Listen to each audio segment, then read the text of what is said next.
Vamos a seguir mirando algunos de los experimentos que dieron lugar que originaron, digamos, la mecánica cuántica. Uno de los más conocidos es el efecto fotoeléctrico, que vamos a ver ahora.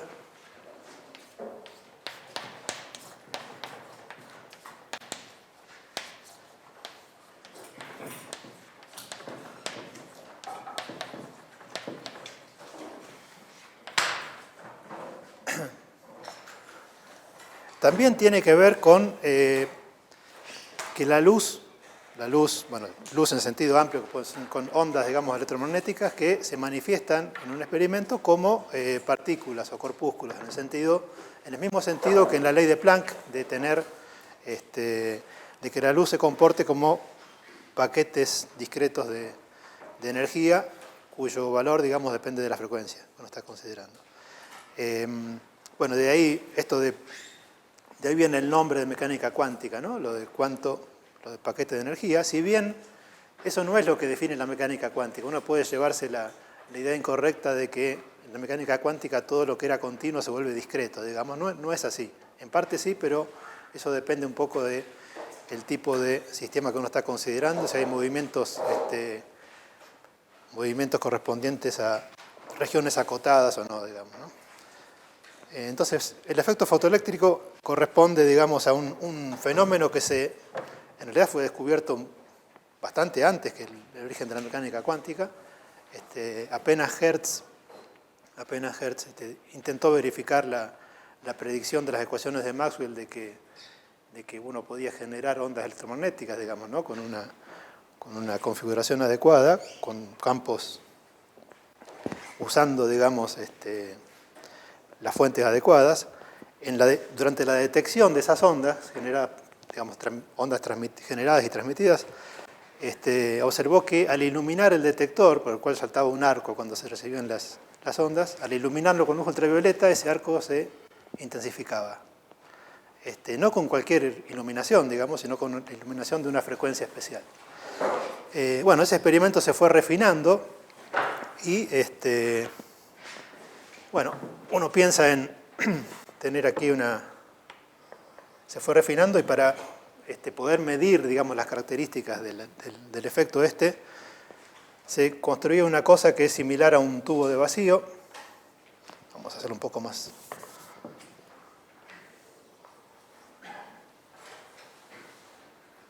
O sea, esto quiere representar una esfera de vidrio o una especie de ampolla, donde aquí generalmente es un metal.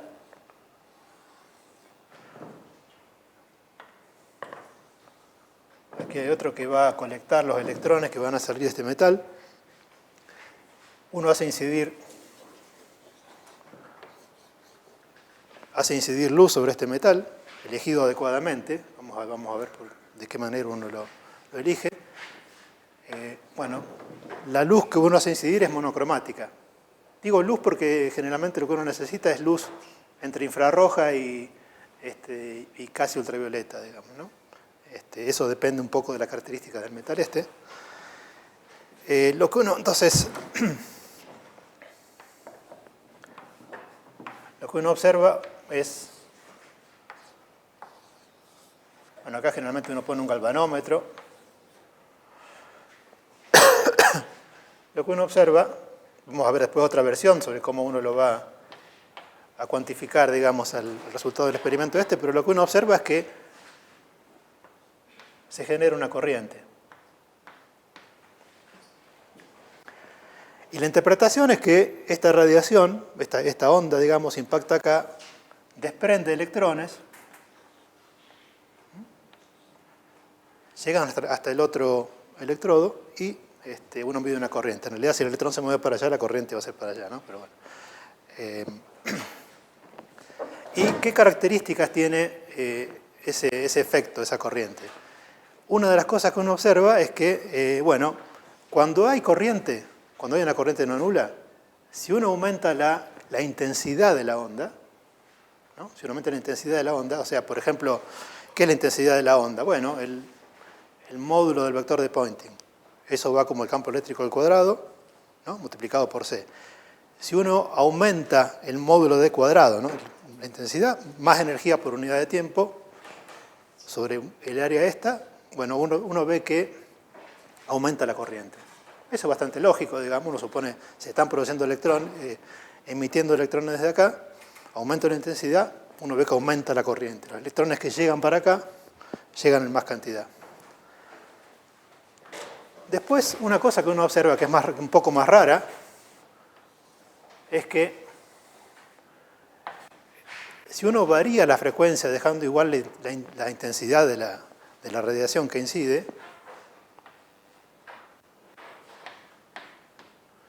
si uno varía la frecuencia, descubre que con la misma intensidad no hay corriente hasta que uno llega a una cierta frecuencia umbral. Y después, la corriente tiene un comportamiento así. Que eso, ¿cómo se entiende? Eso se entiende como diciendo que pasando un cierto umbral, ¿cómo se describe? Digamos, pasando un cierto umbral en frecuencia, la energía cinética de los electrones va como la frecuencia. ¿Por qué digo va como lineal? Bueno, lineal en la frecuencia menos la frecuencia umbral.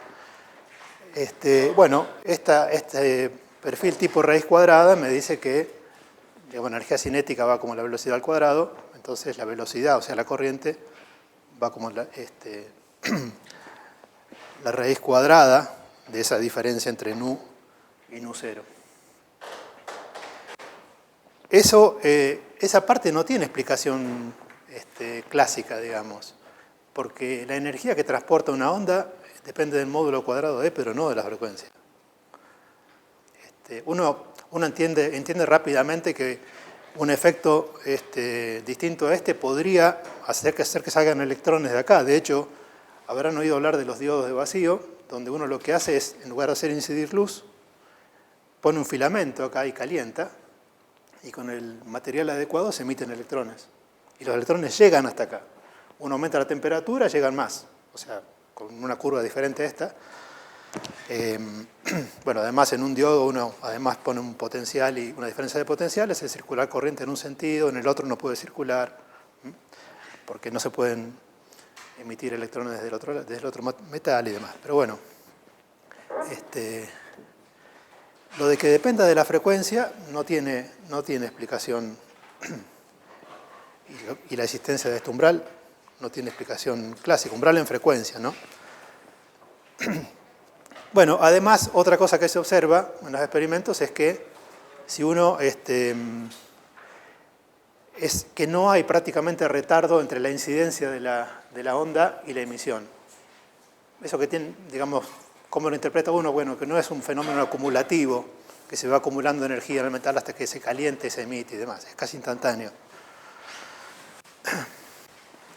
Bueno, ¿y cómo es que la hipótesis de Planck aplicada a este problema, como de cuantización, digamos, del hecho de que la energía que llevan los fotones, que lleva la luz, digamos, se puede pensar como compuesta de corpúsculos, ¿cómo es que explica este tipo de efecto? Bueno, o este comportamiento. Y bueno, la idea se dan cuenta de que uno piensa de nuevo en que el campo, en que las ondas electromagnéticas está constituida por un flujo de fotones. Y ¿qué es lo que uno puede plantear? Puede pensar en un balance energético entre la energía que lleva un fotón, digamos, o cada fotón, y la energía que adquieren los electrones que son desprendidos del medio arrancados. Balance de momento no puedo hacer, porque uno piensa el metal como una cosa que puede, digamos, con masa infinita, digamos. Ahí uno no va a cambiar el momento. El balance de momento no me da nada, digamos, ¿no? En general, para este caso uno ni siquiera conoce la estructura, digamos, del material. Pero bueno, el balance de energía lo que me dice es que la energía cinética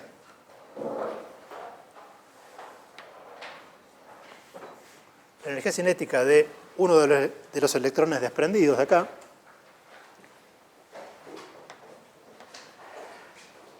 luego de que fue arrancado por el impacto de un fotón,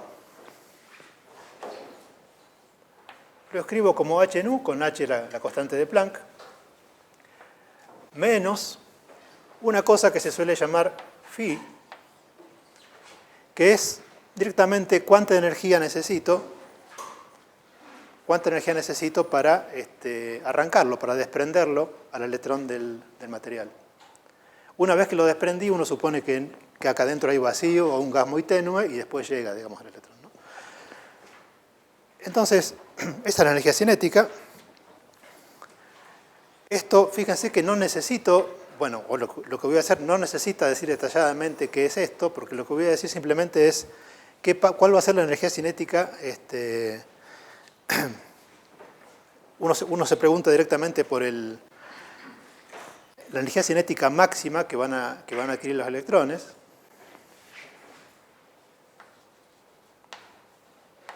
Eso va a corresponder entonces a un cierto phi 0, que esta sería la mínima energía para mantener ligado un electrón. Se lo llama función trabajo. Es un nombre.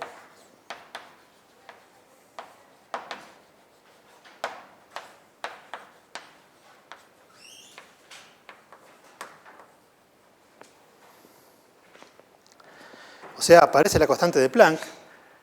De esta manera uno puede entender por la existencia de un umbral. Uno, para poder desprender un electrón, necesita vencer este umbral acá. ¿Y cómo lo vence? Con un cierto nu, ¿no? Uno puede entender el nu cero. Uno dice, bueno, si esta energía cinética es máxima, si la máxima es igual a cero, no llega ningún electrón. O sea, que la corriente es cero.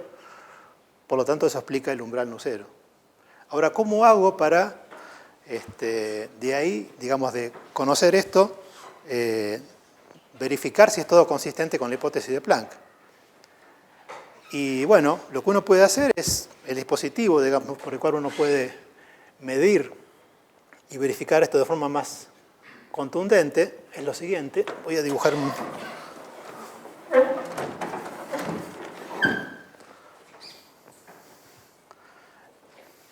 Es básicamente esto mismo.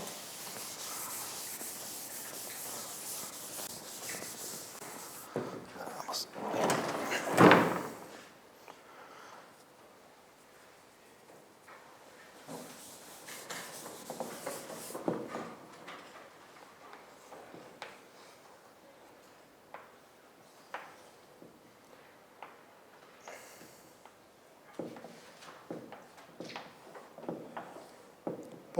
Pongo una fuente variable, una fuente continua, pero variable.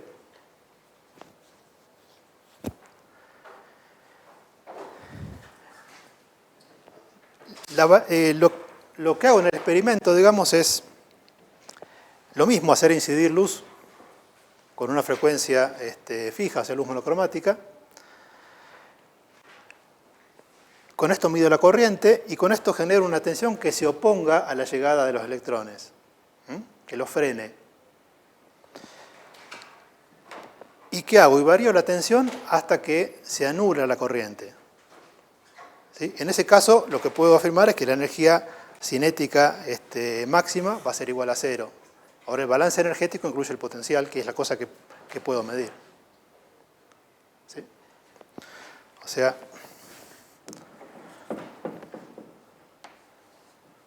E por V0, V0 es el potencial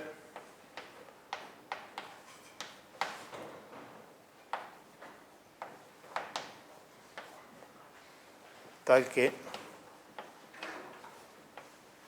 la corriente se hace cero.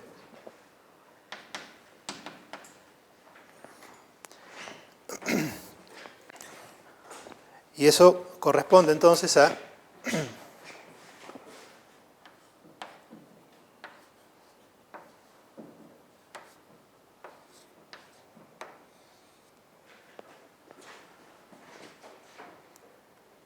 ¿no? O sea, es el E por V0 tal que la energía cinética máxima es igual a cero. ¿Sí? Energía cinética máxima igual a cero significa corriente igual a cero.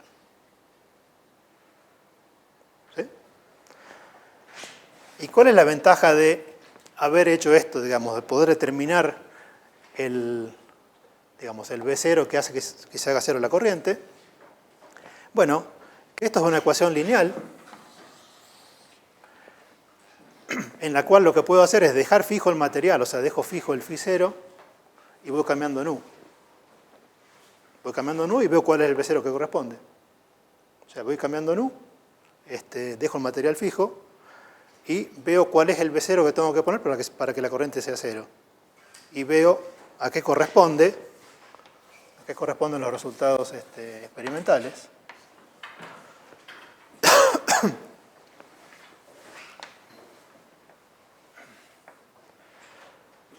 Y bueno, y lo que resulta es precisamente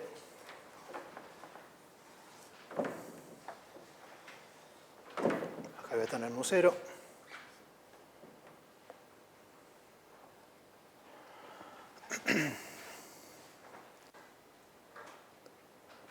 Nu0 que es φ0 sobre H.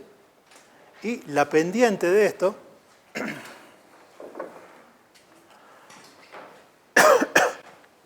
de aquí la pendiente me permite determinar H sobre E, ¿no? ¿Sí? Y bueno, y el acuerdo con el experimento es excelente, digamos, y o sea, la concordancia entre la constante H que sale de aquí y la constante de Planck del experimento del cuerpo negro. Le valió uno de los premios Nobel a Einstein, ¿no? De hecho, uno puede, a veces piensa que en física hay matemática muy elaborada, pero fíjense que esto es directamente un ajuste de una recta nada más, ¿no? Y los datos experimentales estaban de alguna manera, pero bueno, la osadía por ahí es de usar la misma hipótesis de Planck, que todavía no era muy aceptada en cuanto a la luz. Digamos, había mucha gente tratando de explicar la ley de Planck mediante modelos cada vez más elaborados de lo que pasaba en el cuerpo negro como resonadores extraños que solamente producían tales frecuencias y demás. Esta hipótesis de alguna manera es mucho más simple, ¿no? Bueno, una cosa que ocurre aquí en el efecto fotoeléctrico, o sea, en el caso de la ley de Planck, de la radiación de cuerpo negro, uno ahí tiene un experimento donde tiene básicamente la temperatura, lo que uno varía, y lo que observa son intensidades en función de la frecuencia. Ahora, acá uno ya tiene una luz de la cual uno puede cambiar la intensidad, porque podría aumentar la intensidad de una lámpara, no sé, si uno la genera con una corriente a la luz, digamos, uno podría aumentar la corriente y de esa manera aumentar la intensidad. Uno sabe que la luz se propaga como una onda, digamos, en el medio. Uno ya verificó esa parte de las ecuaciones de Maxwell. Sin embargo, cuando la luz impacta sobre el medio para explicar el resultado del experimento, uno tiene que suponer que la luz se comporta como corpúsculos, digamos. En este caso no hace falta hablar del momento discreto, como sí hacía falta en el efecto Compton, pero sí uno tiene que usar dos aspectos, ¿no? Cuando se propaga como una onda, y cuando llega se comporta como corpúsculo, ¿no? Bueno, esos dos aspectos de la luz se ven más claramente cuando uno mira experimentos de interferencia, como el experimento de interferencia que tienen en uno de los problemas de la práctica, el primero creo que es, ¿no?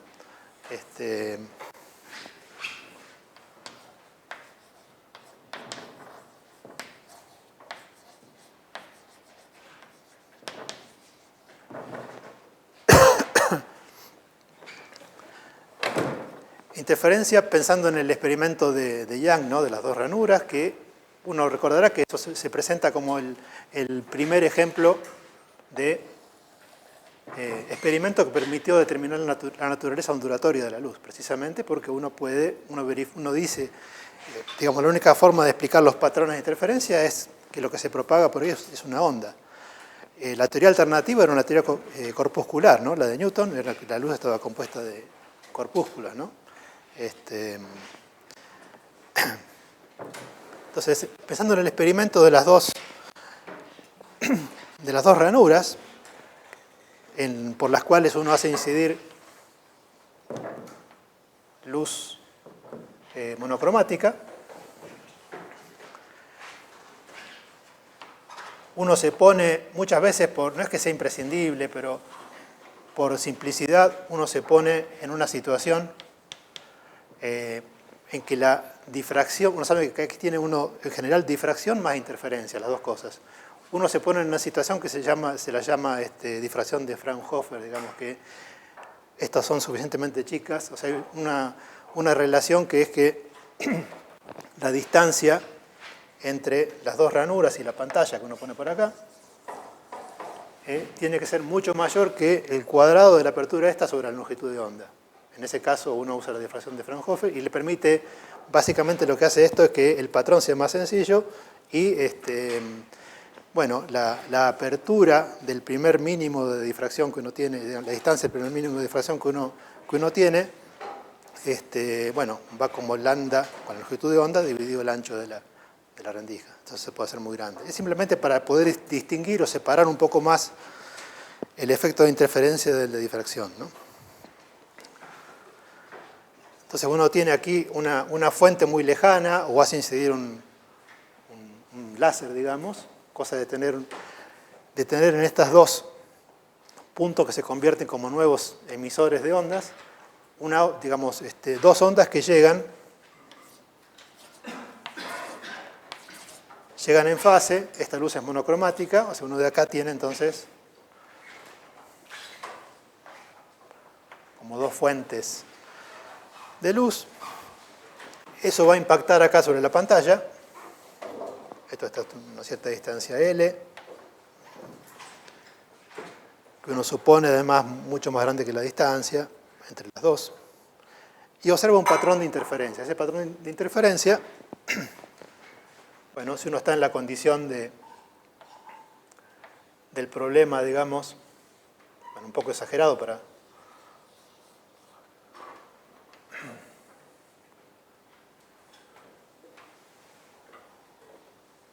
poderlo dibujar.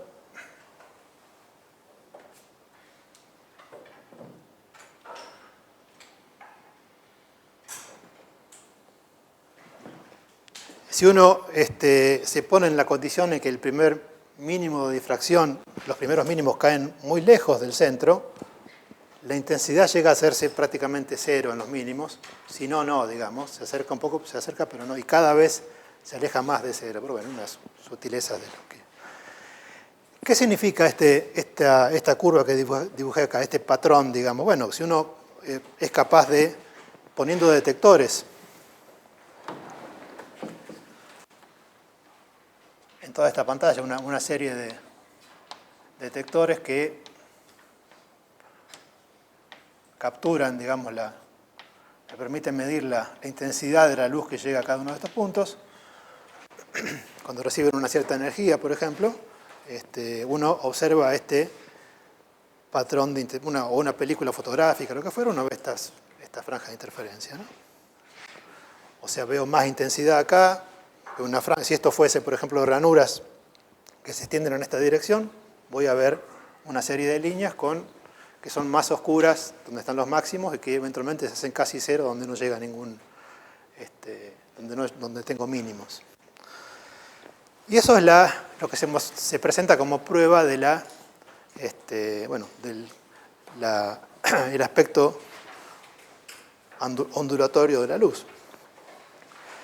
Ahora bien, a eso lo veo si la intensidad que llega por acá es apreciable. ¿Y qué significa apreciable? Bueno, significa que la intensidad, ¿qué es? El vector de Poynting, ¿no? Módulo d cuadrado por c sobre 4pi. Eso me da energía por unidad de tiempo por unidad de área.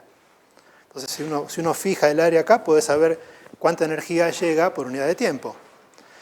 ¿Qué significa que esté en la situación, digamos, donde la luz se comporta como onda? Bueno, cuando esa energía por unidad de tiempo me dice que la cantidad de fotones por unidad de tiempo que están llegando es muy grande. ¿Cómo evalúo la cantidad de fotones que llegan por unidad de tiempo? Y bueno, divido la energía por unidad de tiempo por h nu. Sabemos que cada cuanto de energía tiene la magnitud de h nu. si divido básicamente el módulo d cuadrado multiplicado por c por h nu, eso me da el número de fotones por unidad de tiempo. Entonces, si el periodo de observación si en ese periodo de observación llegan un número muy grande de fotones, muy grande significa que no llego a ver el aspecto corpuscular, digamos, el aspecto discreto de la luz, veo el patrón de interferencia. Ahora, ¿qué pasa si bajo la intensidad lo suficiente para que llegue un fotón por minuto, digamos? Experimentos como este o equivalentes se pueden hacer, de hecho, ¿no? Lo que veo no es un patrón de este estilo, sino que, de hecho tienen por ahí en la práctica analizar esas situaciones, sino que por ahí llega un fotón por acá, después llegará otro, o sea, en una forma aparentemente aleatoria. No puedo decir va a caer primero en el máximo más grande, no. Caen con una distribución probabilística y si uno espera lo suficiente, digamos, supongo que cae un fotón por minuto y mido durante varios días, lo que veo es que si dibujo la frecuencia estadística, la cantidad de fotones si calculo la probabilidad de esa manera, mirando la cantidad de fotones, hago el histograma y lo dibujo, veo que me reconstruye el patrón de interferencia. ¿Cómo se interpreta eso? Bueno, se interpreta diciendo que la intensidad predicha como resultado del experimento de interferencia, intensidad predicha con las ecuaciones de Maxwell, lo que me da es la densidad de probabilidad, densidad me refiero en el sentido de por unidad de longitud o de área, por unidad de tiempo, de que impacte un fotón, digamos, sobre la pantalla. O sea, lo que se ven son impactos puntuales acá, puntitos sobre la pantalla. Si los cuento, me fijo en el tiempo que hubo, puedo sacar la probabilidad y la probabilidad por unidad de tiempo, y eso coincide, cuando soy capaz de evaluar esa probabilidad porque tengo suficiente número de fotones, coincide con la predicción, digamos, con lo que resulta de la intensidad de asociada, digamos, al campo electromagnético, a la onda electromagnética acá. Ahora bien, eso lo que me dice es cómo yo tengo un fenómeno ondulatorio hasta acá, y sobre la pantalla, cuando detecto, lo que veo es que se manifiesta como un fotón. ¿A qué lo podría atribuir a esto de que se manifiesta como partículas y acá, al medirlo, y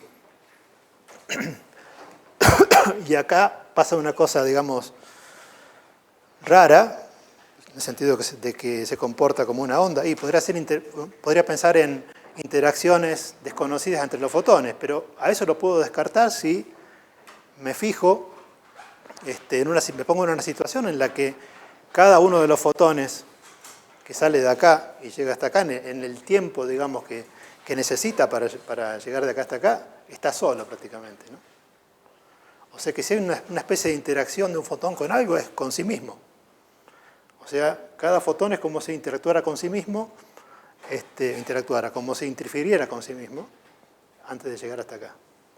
Porque van saliendo de a uno, bueno, de a uno depende de qué intensidad tengo, digamos, y sin embargo, si espero lo suficiente, se vuelve a observar este patrón de interferencia, y de hecho, si la cantidad es grande, uno no lo distingue como pasa, digamos, cuando uno mira esto en una película fotográfica, ¿no?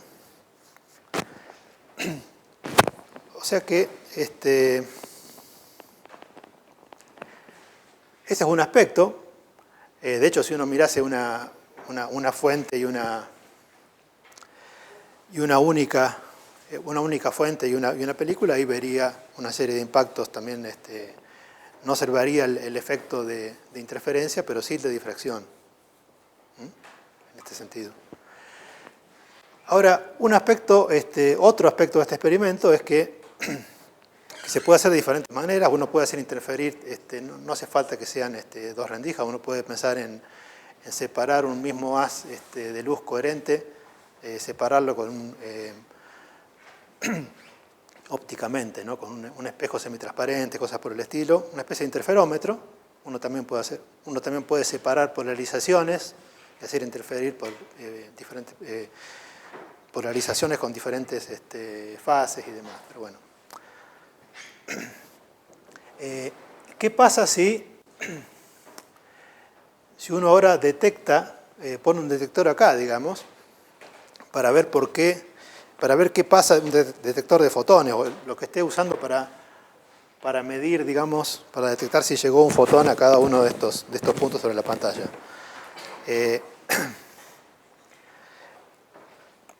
Fíjense que si uno se queda con esto de que uno tiene la propagación de una onda por acá, no puede decir, no hay forma de decir, bueno, por dónde pasó el fotón en alguna de estas rendijas, ¿no? De alguna manera uno tiene que suponer que pasó por las dos, porque si no, no podría de ninguna manera producirse un patrón de interferencia cuando pasan de a uno por vez.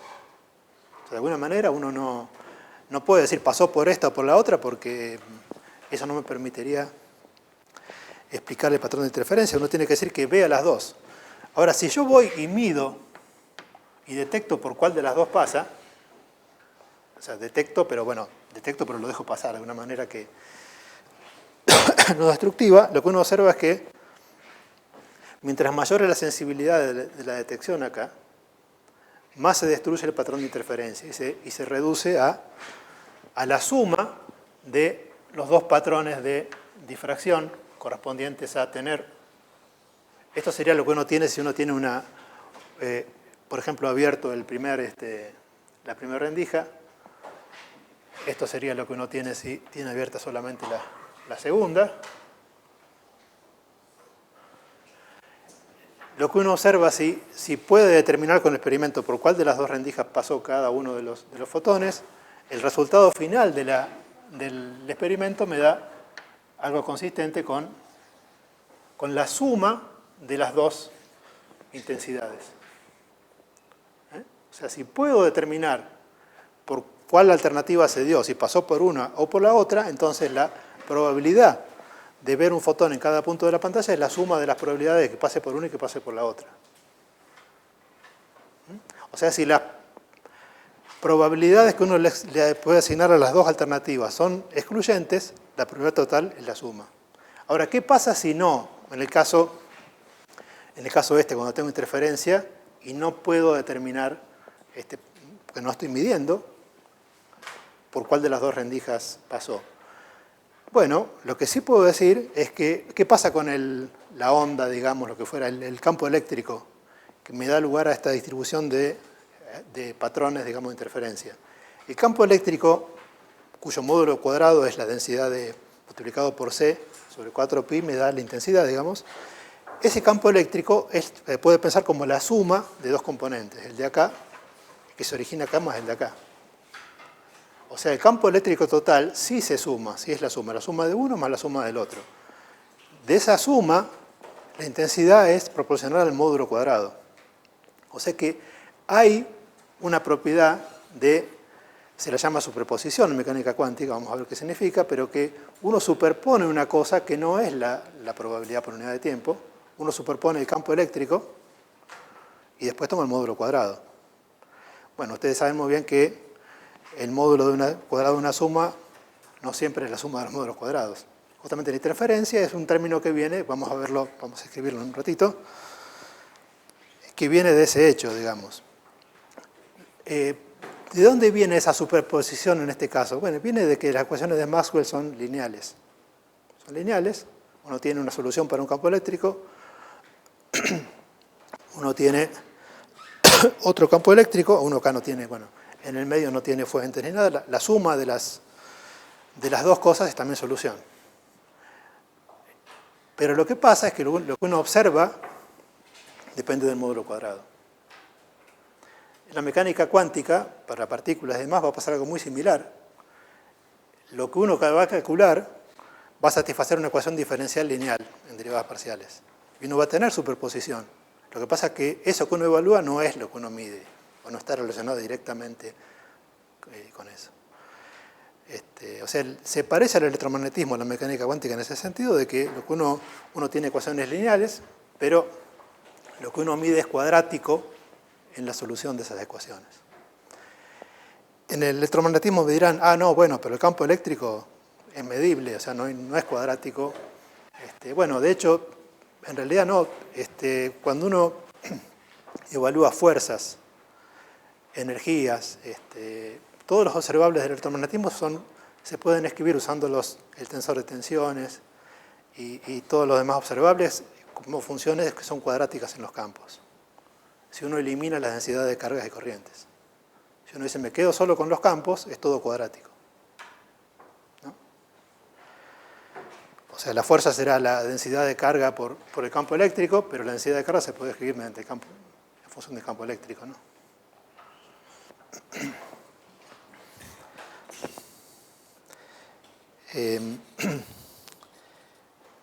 Bueno, entonces en estos experimentos vamos a escribir un poco en forma un poco más formal esto de la interferencia.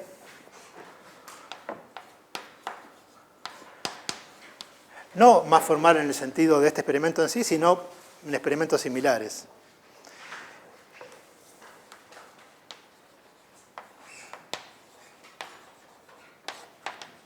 Entre dos ondas monocromáticas.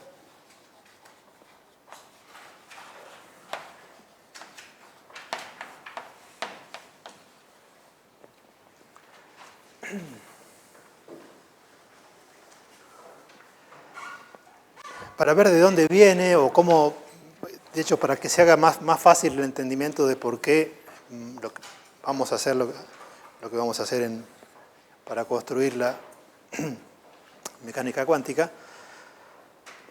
Bueno, para eso pensamos primero en una onda monocromática, no necesariamente plana. Una onda monocromática no necesariamente plana. En experimentos como este de difracción se suele usar la aproximación escalar, de decir, la polarización no es una cosa que uno varíe, sino que uno tiene prácticamente la misma polarización en las dos fuentes, porque llega de la misma onda y demás, ¿no? Entonces uno se queda con un escalar que lo puede pensar como una componente del campo eléctrico. El campo magnético me queda determinado automáticamente. Y entonces uno considera entonces, lo escribo de esta manera porque es un E escalar sin el vector. La aproximación escalar se usa mucho en difracción, en parte por la complejidad del problema.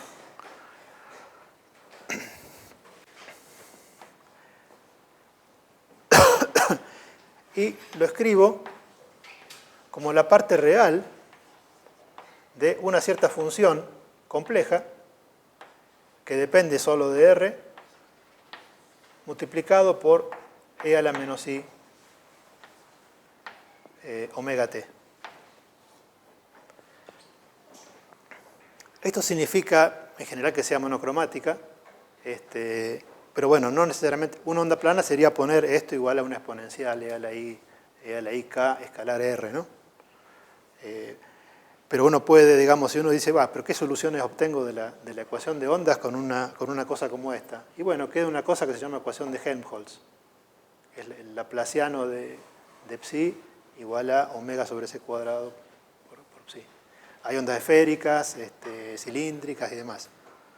Si uno inserta esto en la ecuación de onda y pide, y pone simetría esférica, le salen ondas esféricas, otras cosas que son funciones de Bessel, pero bueno, para lo que voy a decir no importa.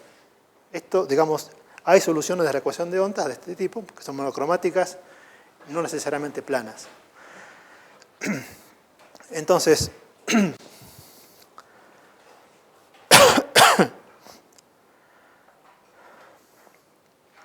bueno, obviamente, esto es un medio.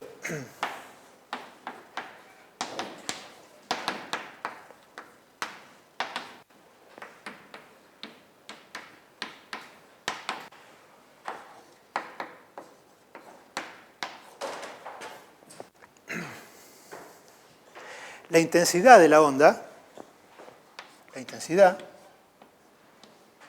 bueno, sabemos que va a ser proporcional al módulo cuadrado de esto. Pongo un C sobre 4pi.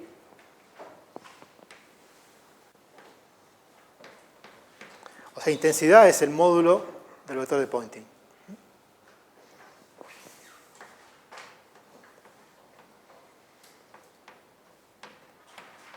Bueno, módulo en este caso lo supuse escalar, pero bueno.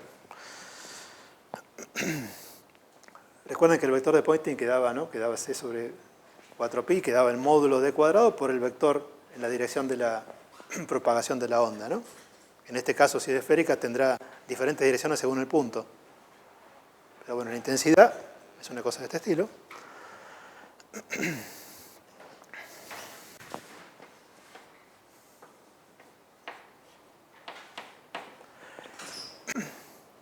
¿Qué es lo que resulta de poner en términos de la función esta psi que puse ahí?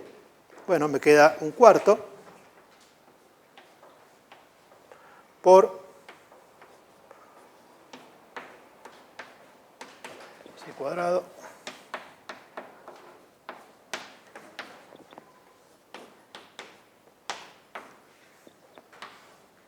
más el cuadrado de este más 2 veces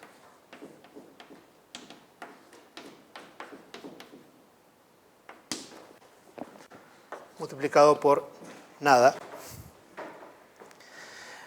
Y además de esto seguramente lo han visto en electro, uno suele tomar el promedio temporal bueno, de esto, porque el promedio temporal es, digamos, uno lo toma y sabe que el periodo con el que varía esto es una cosa completamente indetectable por lo chico, ¿no? Si fuese luz, serían terahertz, creo. Con lo cual, uno está habilitado a tomar el promedio temporal. ¿Y qué pasa si tomo el promedio temporal de esto? Estos dos términos se van ahí, ¿cierto? ¿Sí? Fíjese que esta parte no depende del tiempo. Tengo el promedio de e a la menos i omega t. Esto es una cosa oscilatoria con un periodo muy rápido, ¿no? Muy corto.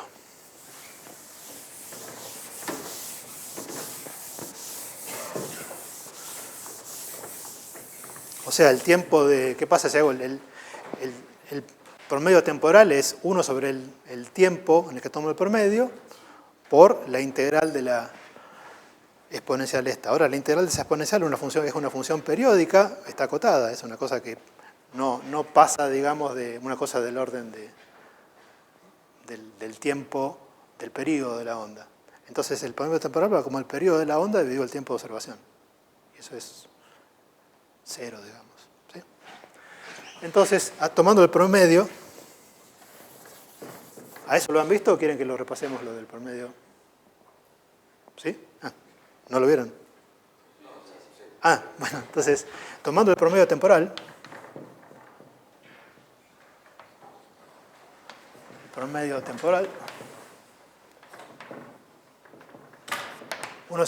uno le resulta una intensidad que es igual entonces a C sobre 8pi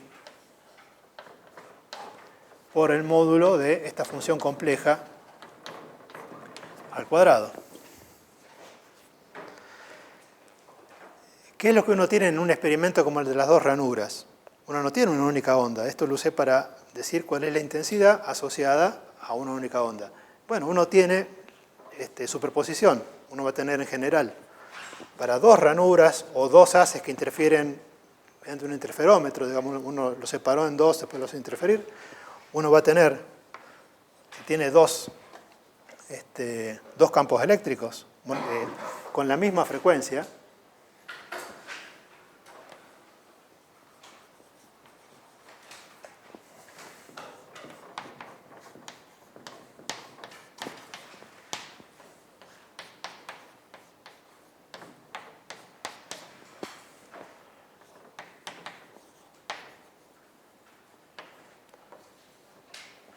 con igual frecuencia. Y bueno, también se lo supone coherente en el sentido de que uno no le permite una fase aleatoria, digamos, se le podía permitir a los dos al mismo tiempo, pero no fases independientes a los dos. Eso destruye la interferencia también.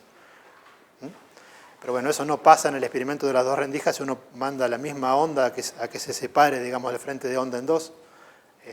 O bueno, uno hace las cosas adecuadamente con un interferómetro. Y bueno, ¿qué pasa en este caso? Bueno, superposición.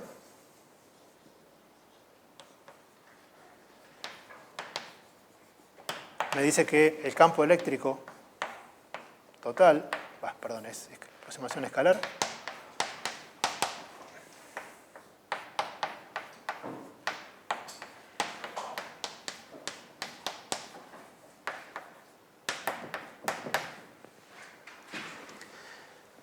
o sea que va a ser la parte real de la función psi1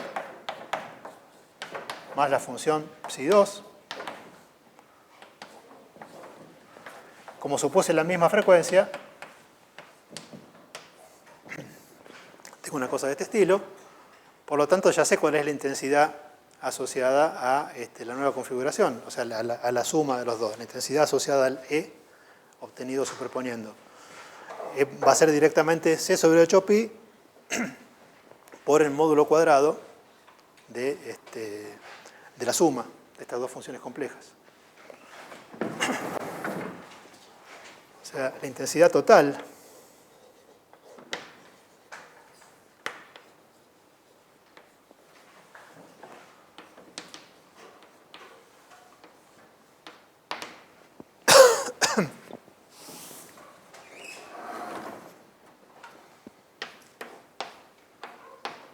va a ser igual entonces a C sobre 8pi, o sea, uso lo que había obtenido antes, pero con un psi que es la suma.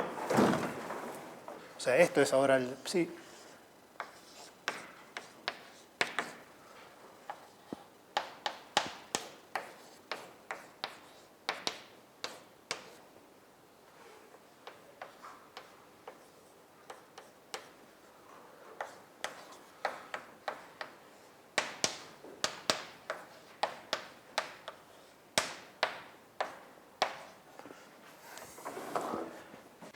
Y a eso lo puedo descomponer en tres términos.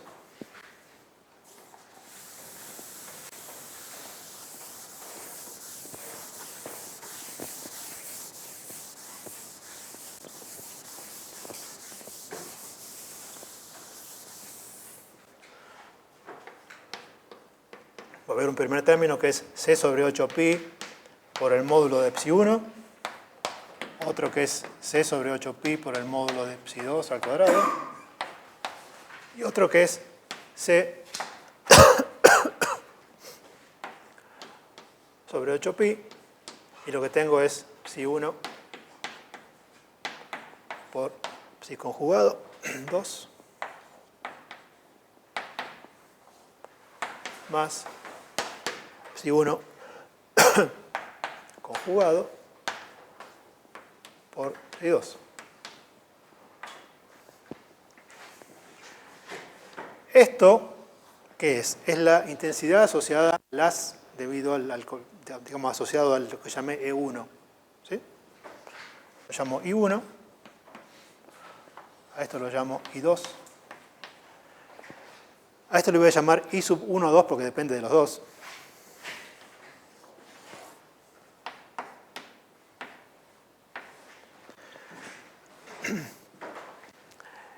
La interpretación de estos primeros dos términos, o sea que bueno, tengo que I igual a I1 más I2 más I sub 1, 2. Digamos, si uno tuviese solamente esto, resultaría, digamos, precisamente la intensidad total, que es igual a la suma de las intensidades, y en el contexto del experimento de las dos ranuras sería la situación en la que precisamente destruir la interferencia entre las dos fuentes. Y por eso la probabilidad total por unidad de tiempo me da la suma de los dos. Esto representa la interferencia. Si quiero ver más precisamente por qué digo la interferencia, lo que me conviene hacer es escribir cada psi, el 1 y el 2, como en la forma polar, como una función real positiva por una fase. O sea, si escribo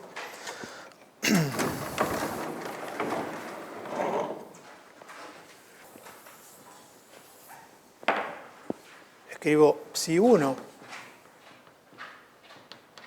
como un cierto A1 de R por E a la I G1 de R. Este G1 de R, en el caso de una onda esférica, ¿qué sería? Sería el módulo de K por la distancia entre el punto R y el origen donde está la fuente, digamos, en el caso de una onda esférica. E a la I K por, uno lo llamaría R1, por ejemplo, pero bueno, es la distancia entre el punto de observación, si quieres verlo sobre la pantalla, y el punto donde está la fuente, si es una onda esférica.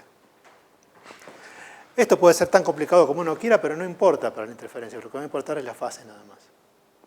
Esto le va a dar módulo, va a modular la intensidad, pero lo que importa para la interferencia va a ser esto. Bueno, lo mismo para la 2, para no escribir de nuevo lo mismo pongo una cosa así, o sea, uno mira o lo de arriba o lo de abajo, digamos. Entonces, ¿qué es el I12? Ese I12 es C sobre 8pi. Va a aparecer, en los dos términos que tengo, me va a aparecer un A1 por A2. ¿Sí? Este es el módulo, esa es la fase, va a aparecer un A1 de R por A2 de R.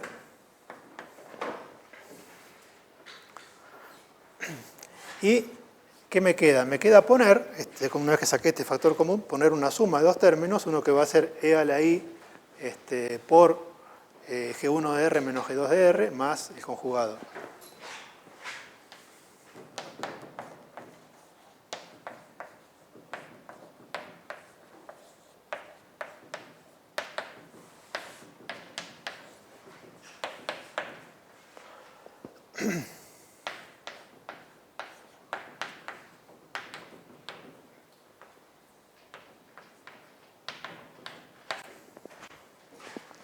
A esto lo llamo delta de R.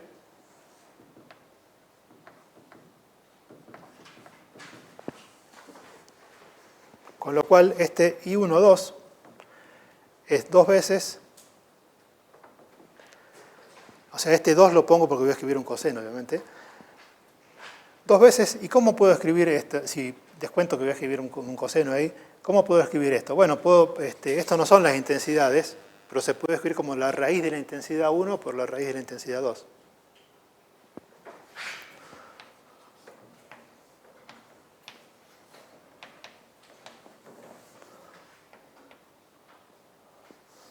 Coseno de delta de R, ¿no?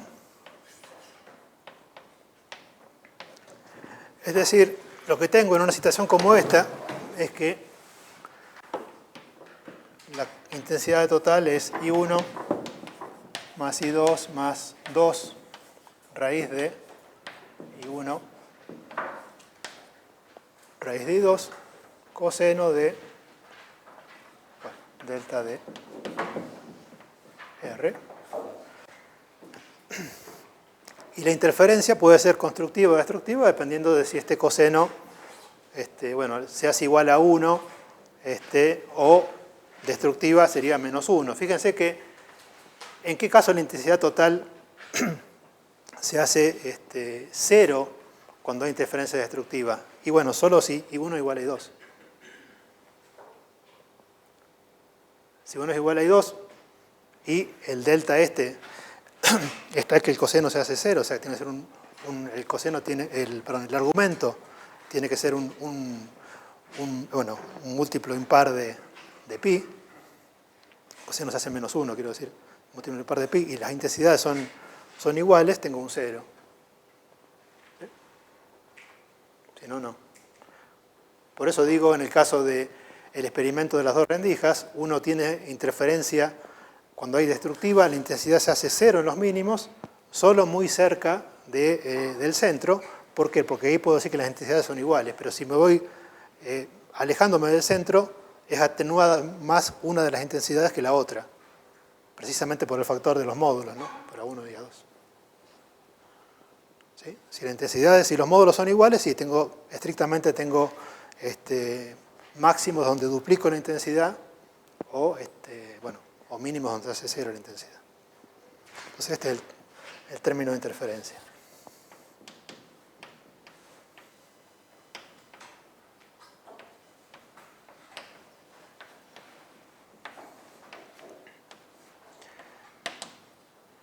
Bueno, todo esto obviamente es una cuestión puramente clásica y del electromagnetismo. Acá no hay mecánica cuántica. La cuántica viene del hecho de que cuando uno observa, resulta que es capaz de ver el aspecto corpuscular de la luz, bueno, suponiendo que el flujo es lo suficientemente bajo en el periodo de tiempo que uno está mirando.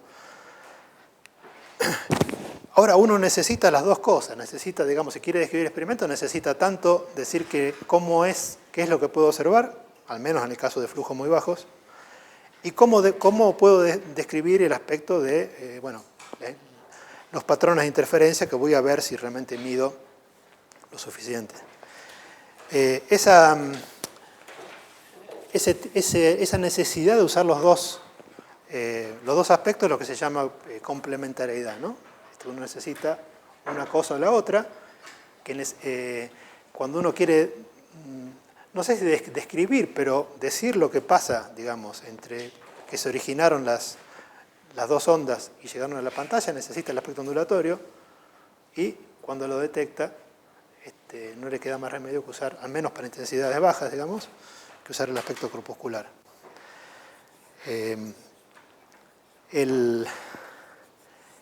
Bueno, vamos a ver cómo se formaliza esto también en mecánica cuántica más en general.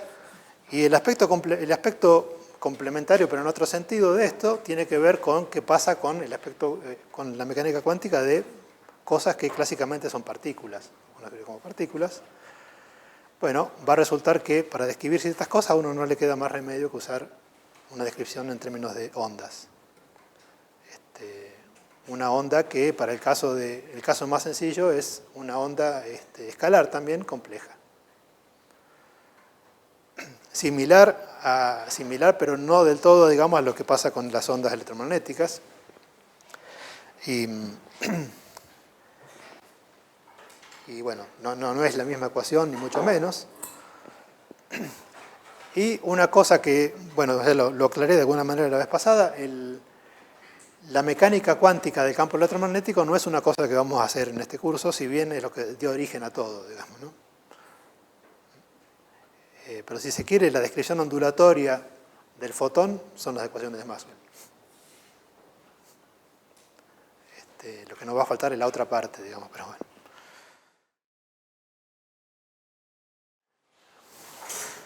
Bueno, este experimento de interferencia así no es bueno, de detección de fotones, como estamos hablando recién, no es una cosa que históricamente dio lugar a la mecánica cuántica, sino que sí se pudo hacer mucho después. O sea, lo que se pudo hacer primero en realidad fue otra cosa que es interferencia entre partículas, entre electrones, ¿no? Es otra.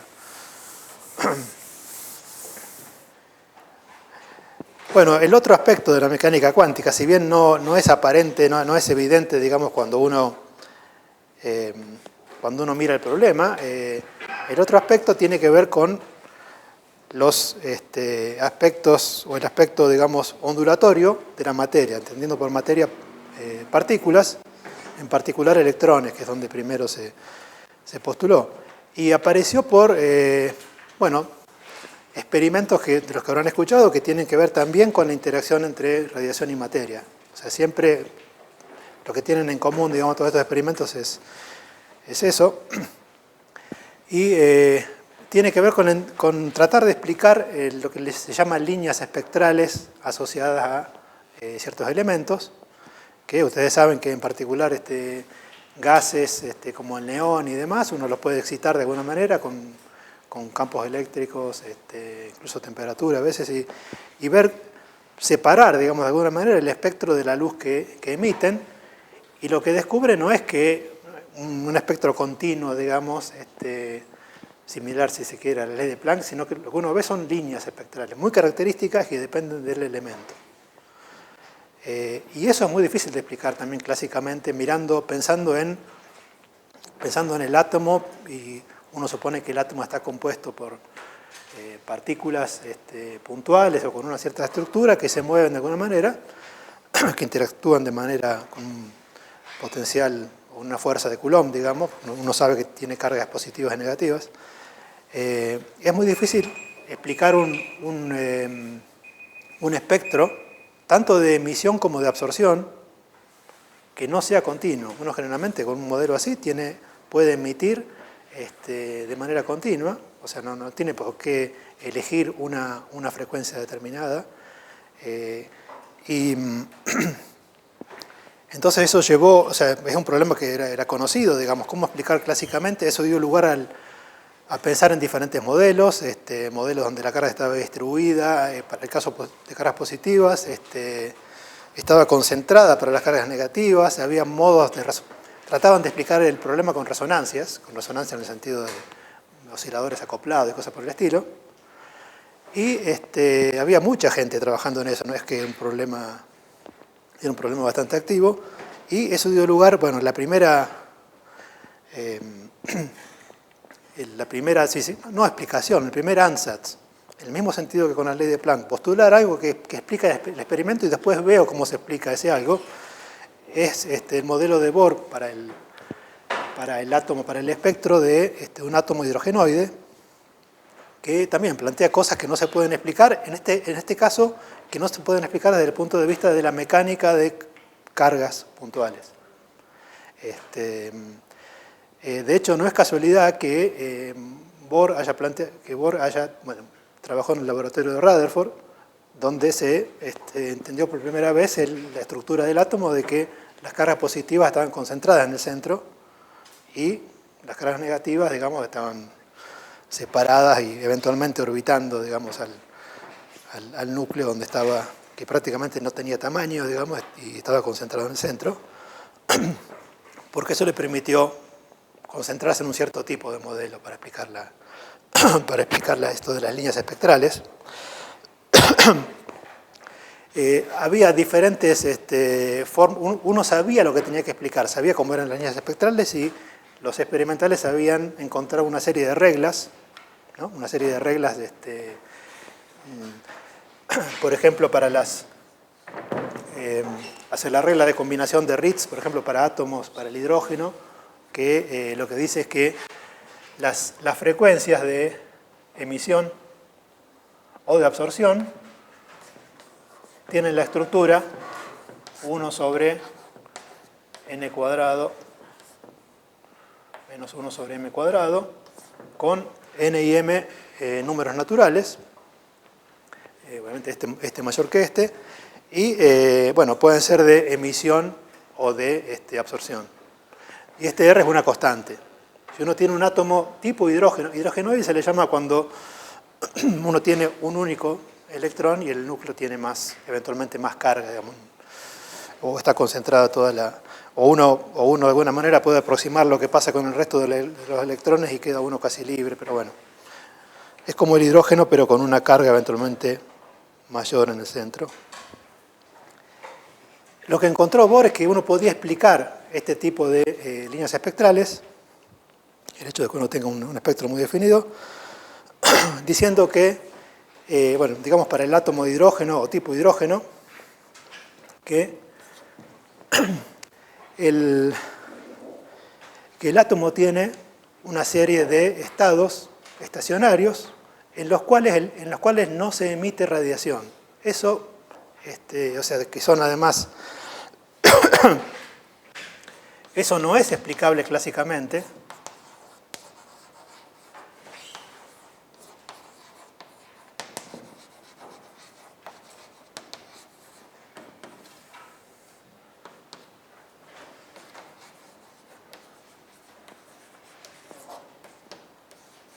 Con energías SUN que dependen de un cierto número natural, y que ahí no emite radiación. Eso, fíjense que si uno piensa en un modelo clásico donde tiene la carga concentrada en el centro y los electrones están, bueno, uno tiene un problema de potencial central, ¿no? Uno tiene órbitas ahí. Potencial central tiene órbitas circulares, elípticas, lo que fuera, están en un plano y demás. Eso produce radiación, ¿no? La fórmula del Larmor, uno tiene, incluso, bueno, dependerá de qué órbita tiene, pero si es una órbita circular, simplemente por la aceleración centrípeta uno tiene radiación, ¿no? De hecho, tienen un problema por ahí donde es estimar esa radiación con el modelo clásico. O sea, postular que hay estados que tienen energía definida y no está radiando el átomo, el electrón, digamos, si uno supone que el átomo, el núcleo es tan pesado que, bueno, que desprecio ese movimiento, me concentro o me paro en el centro de masa. Eso no es explicable clásicamente, entonces. O sea, energías discretas.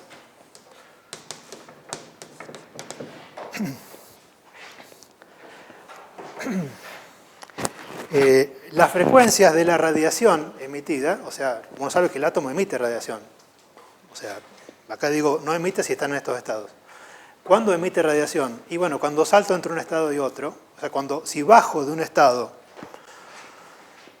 con una cierta energía EN a un estado con una energía EM, con energía menor, en ese caso voy a emitir radiación.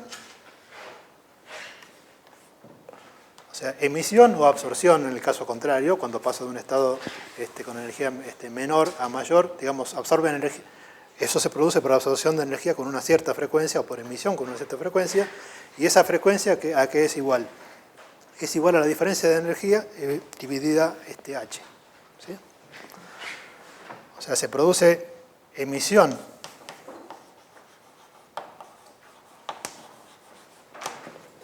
o absorción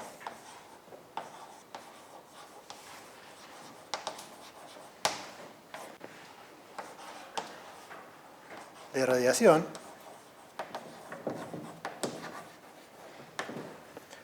con frecuencias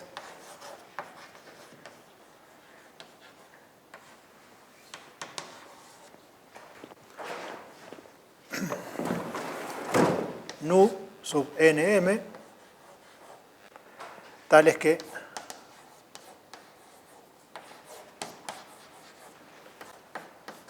la diferencia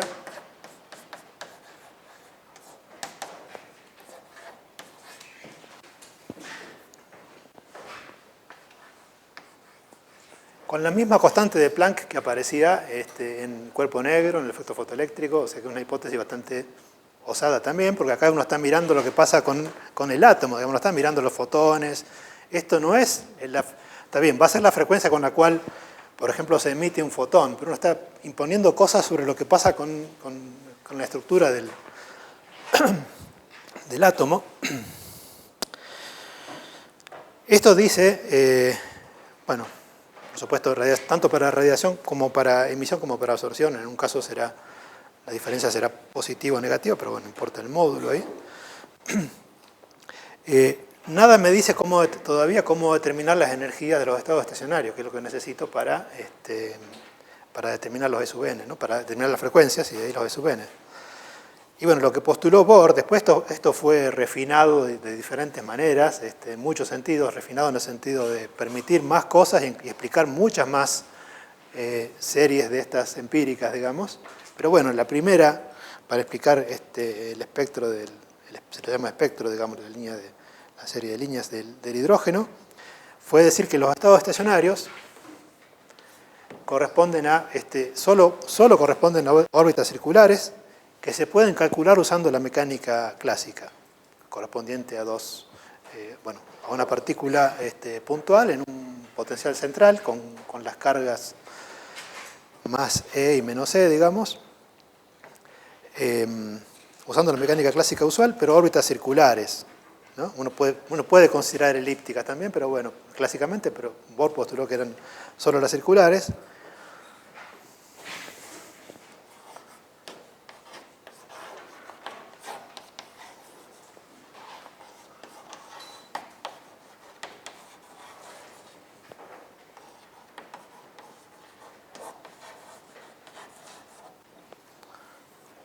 todavía no me determinan los estados estacionarios porque tengo infinitas órbitas circulares, ¿no?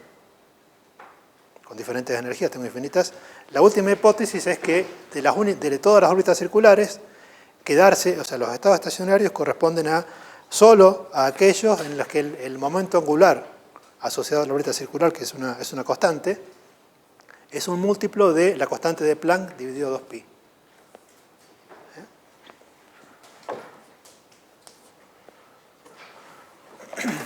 O sea, los estados estacionarios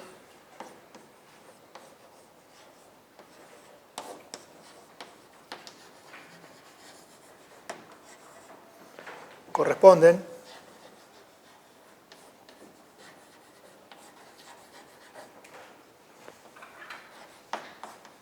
solo a de todas las órbitas circulares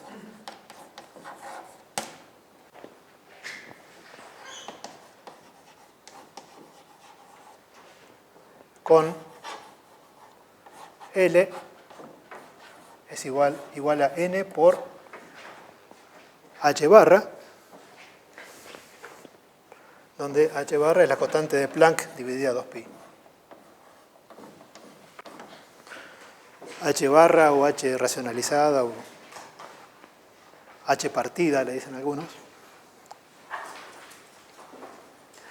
Fíjense que el momento angular tiene las mismas dimensiones que la constante de Planck. La constante de Planck, cuando empezó todo, que decíamos energía por tiempo, energía lo puedo poner como masa, ¿de cuántas dimensiones? Masa por velocidad al cuadrado por tiempo. Eso es masa por velocidad por tiempo. O sea, masa por velocidad por distancia. El momento angular. Tienen las mismas dimensiones, entonces, o sea, es correcto al menos en ese sentido. No es incorrecto, digamos, desde el punto de vista dimensional, eso decíamos. Entonces, ¿qué pasa? Con todas estas hipótesis uno puede encontrar cuáles son los estados estacionarios y ver si eso se ajusta con las series espectrales, en particular la que escribí primero, esa con R 1 sobre n cuadrado menos 1 sobre n cuadrado. Y bueno, miremos si pasa eso.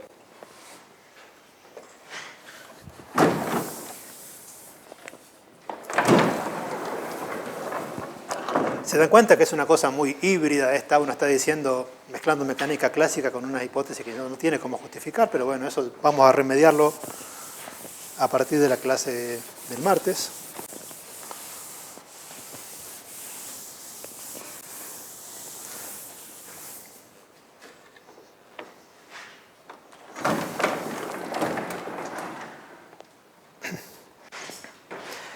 Entonces, ¿cómo encontramos el espectro del hidrógeno, al menos esa parte del espectro, usando las hipótesis estas? Bueno, para el hidrógeno o para un átomo hidrogenoide, que es tener acá una carga positiva, Z por E, Z es un número natural, digamos. Por acá tengo el electrón. En una órbita circular de radio R,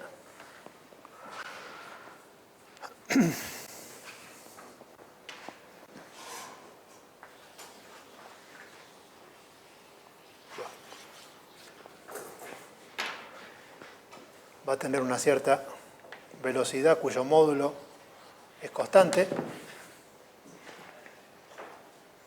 y el momento angular también va a ser constante. ¿Qué es lo que necesito? Bueno, necesito determinar las energías, usando las energías de los estados estacionarios, usando las hipótesis de Bohr. Entonces, lo que puedo hacer es lo siguiente, decir, bueno, órbita circular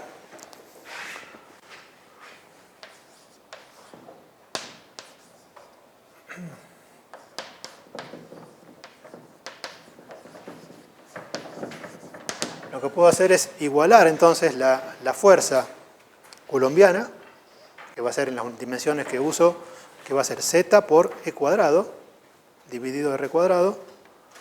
Eso tiene que ser igual a la masa del electrón por la aceleración centrípeta, ¿no? Aclaro que hago las cosas con,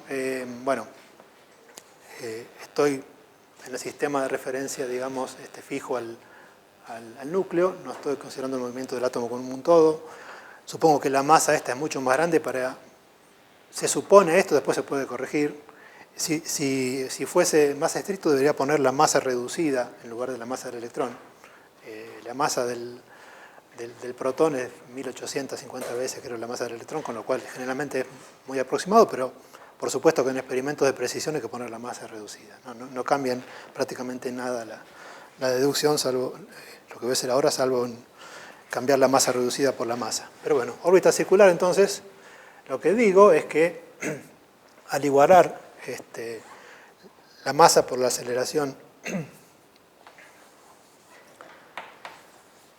centrípeta con la fuerza coulombiana,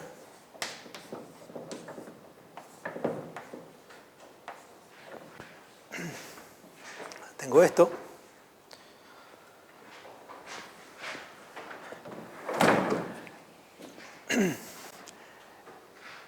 ¿Y cuál es la energía?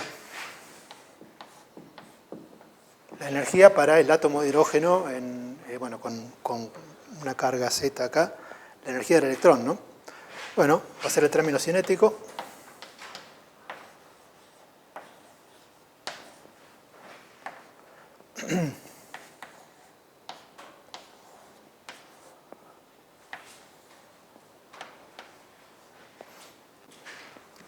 ¿Sí? La energía, este término negativo acá, la energía potencial es negativa.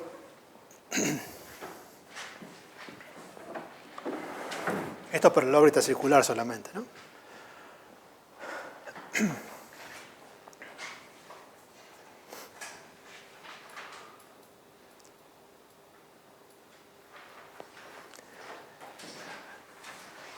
Para una órbita circular, la energía cinética y la energía potencial, bueno, en realidad para cualquier potencial central están relacionadas, ¿no? El teorema del virial, o sea, puedo escribir todo en términos de la energía cinética o de la energía potencial, y lo que resulta es, si uno lo escribe con... sí, exactamente, sí. O sea, de esta primera ecuación, lo que tengo es que, multiplicando por R, lo que tengo es que 2 veces la energía cinética es igual a menos la energía potencial, ¿no?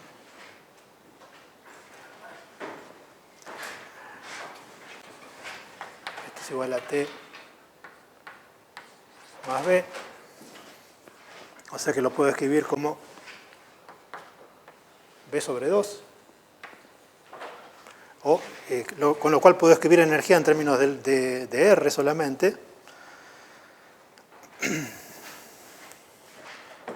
O en términos de T. Lo que puedo decir es como B es igual a menos 2T. Puedo escribirla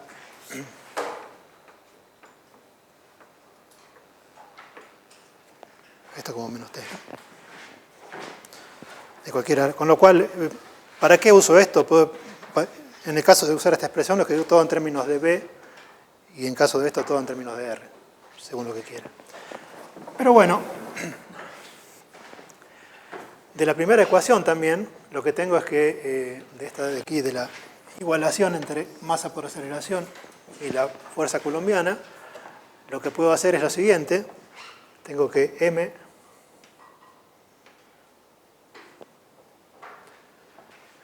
B cuadrado R cuadrado. Bueno, M cuadrado, B cuadrado, R cuadrado. O sea, multiplico por M y por R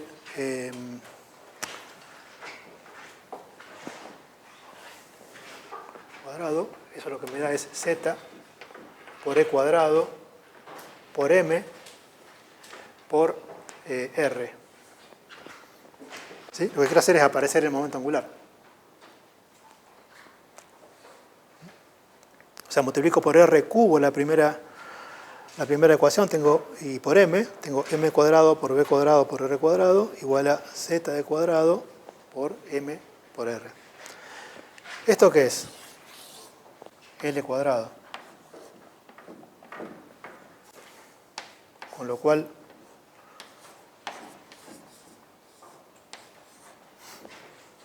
Y L, la última hipótesis que dijimos de Bohr, es n por h barra, con lo cual me quedan determinados los valores de R. ¿Sí?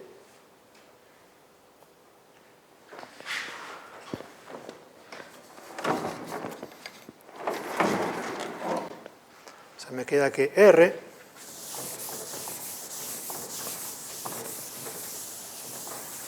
no cualquier radio está permitido, sino que R va a depender del número n y va a ser igual a n h barra al cuadrado dividido z e cuadrado m.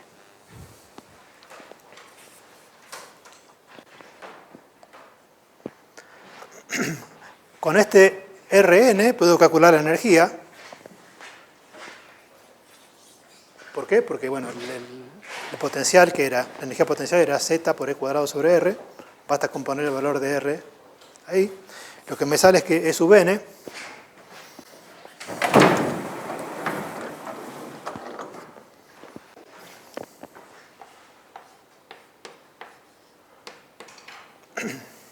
decíamos que era igual a b sobre 2.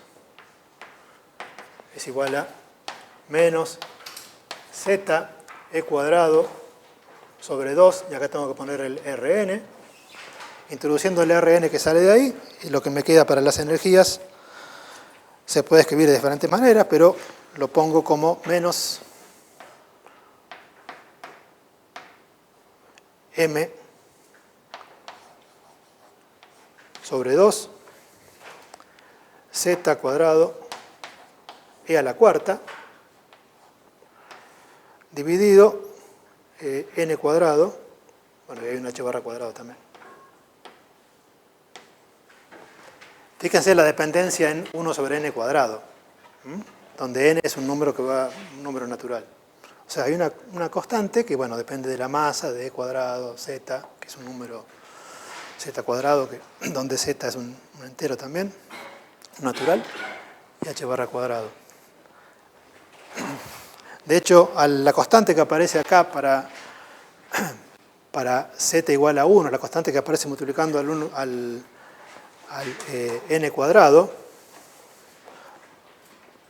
se le da un nombre, que es la constante de Rydberg, y esto es menos entonces r por z cuadrado dividido n cuadrado. O sea,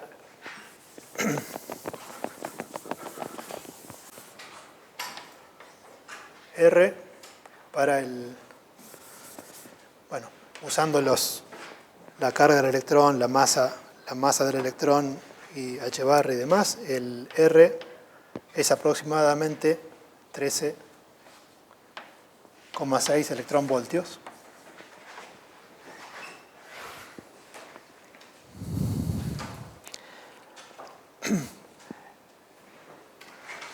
Bueno, y esto explica,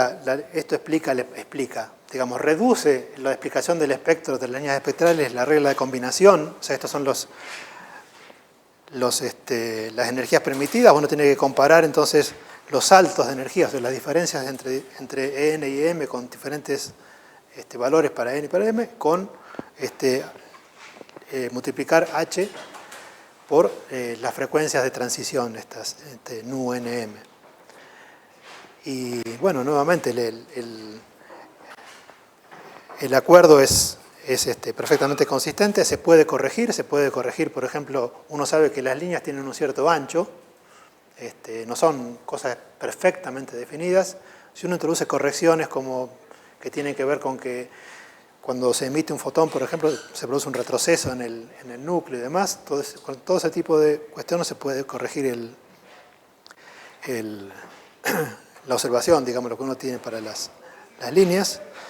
Se puede también incluir efectos relativistas, se pueden considerar órbitas elípticas y encontrar estructura un poco más detallada de las líneas, pero por supuesto todavía falta explicar por qué salen estas reglas. ¿Qué pasa con con el RN, que el RN, los radios permitidos los calculamos. RN entonces es aquello.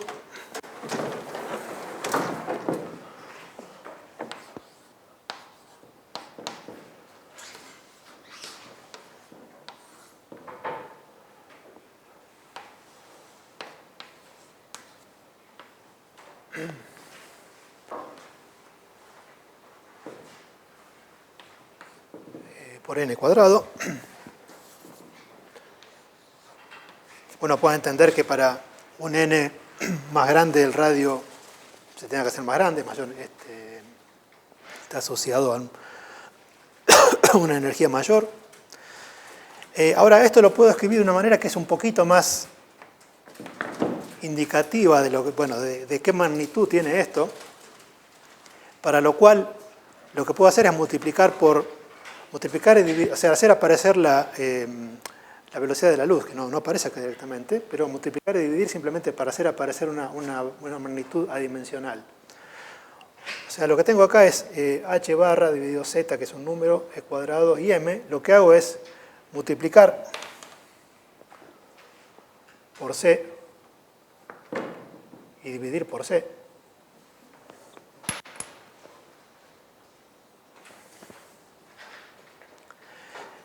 Se me queda 1 sobre z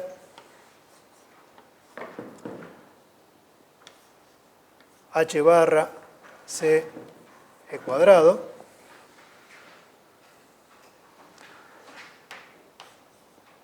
ya que me sobra un h barra y tengo un mc n cuadrado. ¿Qué hice aparecer acá al multiplicar y dividir por c? Bueno, esto es la longitud de onda Compton del electrón dividido 2pi.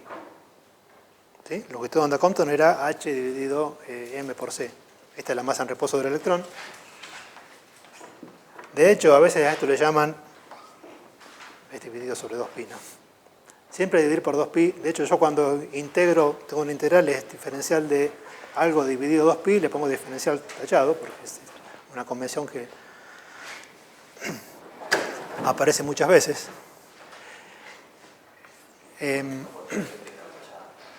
¿Perdón?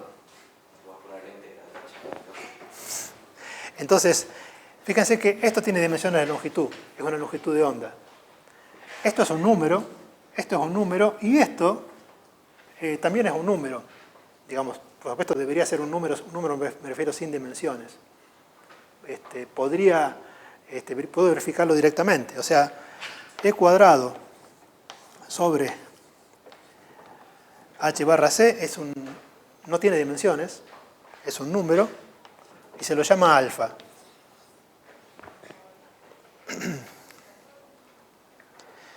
¿Cómo puedo ver que es un número? Bueno, recordando que c es ¿cuántas dimensiones? Que es longitud por tiempo a la menos 1, e cuadrado sobre longitud, que me da energía, y h barra tiene dimensiones de energía por tiempo, o sea que no tiene dimensiones.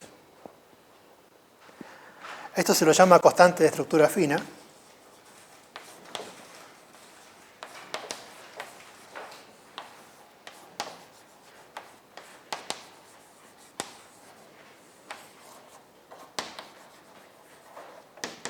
¿Por qué constante de estructura fina? Bueno, aparece estructura fina, se refiere a estructura de niveles fina, cosa que uno ve cuando, bajo ciertas estructuras de líneas espectrales, ¿no?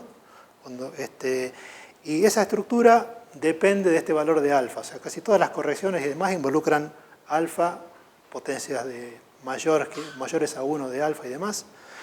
Y este alfa, como es un número, se sabe cuánto vale, es aproximadamente 1 sobre 137. Que ese número ha dado lugar a muchas especulaciones esotéricas de alguna gente, pero bueno, no voy a entrar en eso. No es exactamente un... bueno, además creo que es primo, con lo cual... pero entonces lo que descubro ahí es que el Rn, R sub n, es igual a 1 sobre z alfa, esta longitud de Compton, digamos, racionalizada por n cuadrado. Con lo cual, uno se da cuenta que, bueno, 1 sobre alfa es más o menos 137, con lo cual este Rn es n cuadrado por una cosa que es aproximadamente 100 veces la longitud de onda Compton del electrón. O sea, es una escala mucho más grande en longitudes esta que la longitud de onda Compton del electrón, ¿no?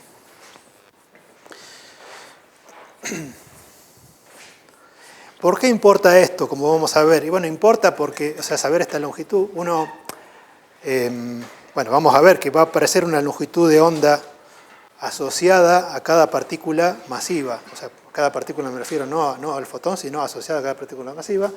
Y la medida de cuán necesaria es la descripción cuántica de un problema tiene que ver precisamente con la comparación entre esa longitud de onda y las longitudes involucradas en el problema, digamos.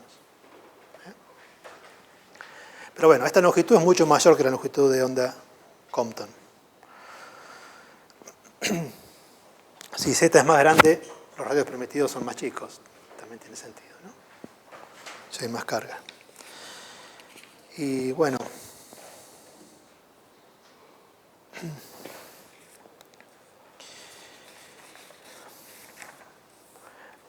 para terminar, muy brevemente, ¿alguna pregunta sobre esto? Perdón, no dije lo que pasaba para n igual a 1 y z igual a 1. El R1 que resulta de ahí se lo suele llamar A sub 0 radio de Bohr.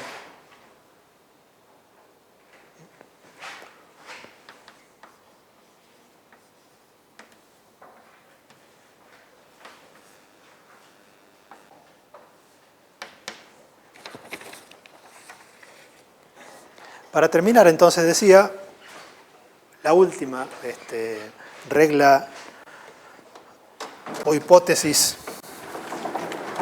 para explicar, o sea, ansatz para explicar cierto tipo de cosas, en particular para explicar esto y cosas más complejas como las órbitas elípticas y demás, es la regla de Bohr-Sommerfeld.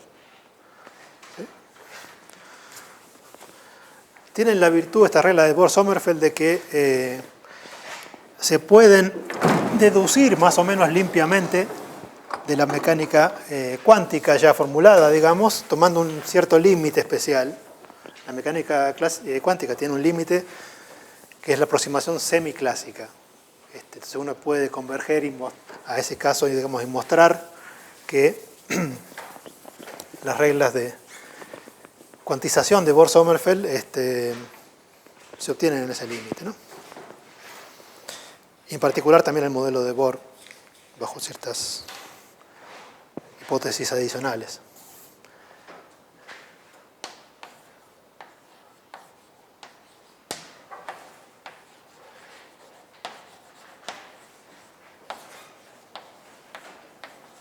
Entonces, ¿a qué se refiere esto? Es muy sencillo de formular y como uno no lo puede demostrar, va a ser muy, muy breve porque no lo podemos demostrar todavía. O sea, es simplemente un ansatz, digamos. Solamente podemos decir cómo se usaba.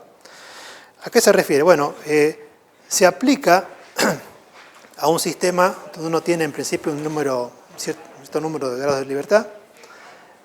Normalmente se aplica a uno o a los grados de libertad asociados a un... bueno, en el caso del átomo uno tendrá el radio y los ángulos, los momentos asociados. Y uno supone que el sistema es lo que se llama múltiplemente periódico. O sea que, bueno, la evolución, uno piensa en un movimiento acotado generalmente, puede ser del tipo circular, oscilatorio, ¿no? Habrán visto en mecánica esto de la liberación, rotación. Típicamente un oscilador armónico, el movimiento en el pozo de potencial debido al... en el pozo de potencial asociado al potencial coulombiano más la barrera centrífuga, las rotaciones asociadas. O sea, se aplica el movimiento múltiplemente periódico.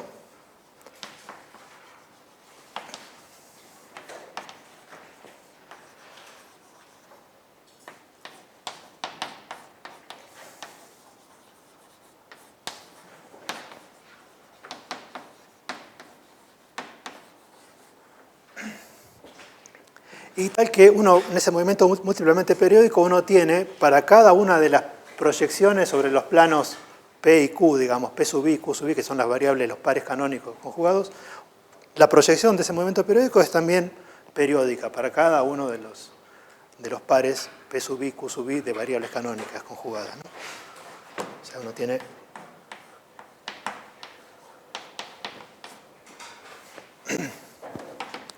movimiento, tiene órbitas para cada uno de los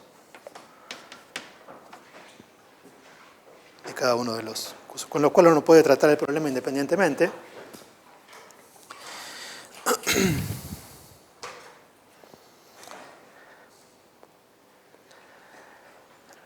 Normalmente uno, cuando tiene estas condiciones de que tiene esa órbita,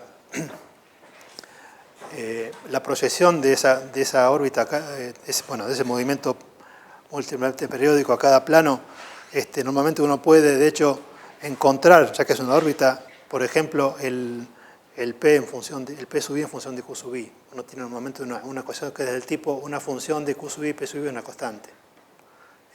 Y puede despejar uno en función del otro.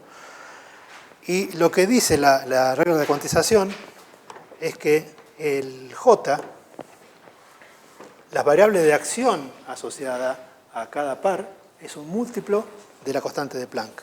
Un múltiplo en el sentido de un múltiplo natural. Bueno, el natural o cero, digamos, ¿no? Ese sería el caso trivial.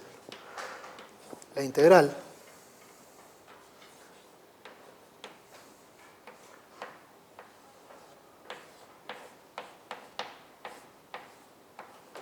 ¿no? La variable de acción, lo que uno llama J sub i,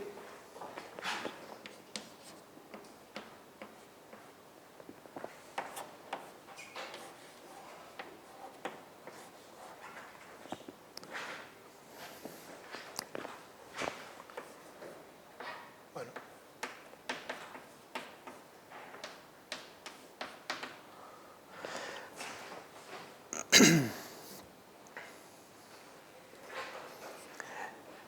nuevamente, ¿estarán bien las dimensiones de esto?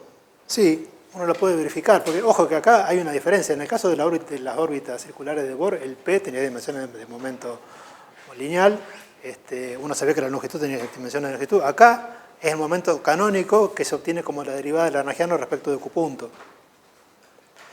Derivada del lagrangiano respecto de Q punto por Q, ¿qué es lo que me da? Eso que tiene dimensiones de en cuanto a dimensiones,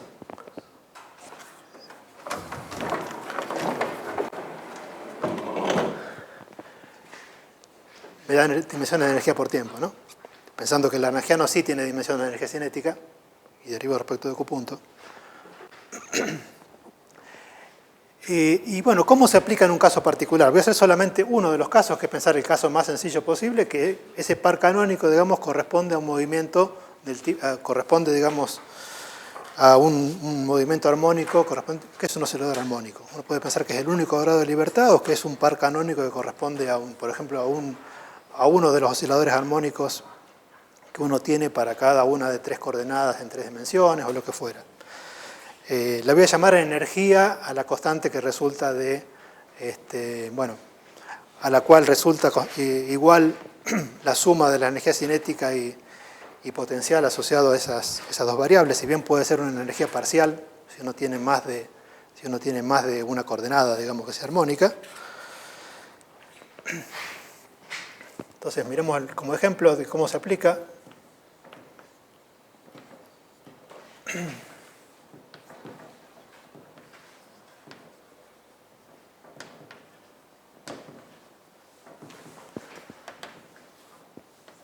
Supongamos que tenemos, como decía, una única coordenada, o estoy mirando una parte de hamiltoniano, pero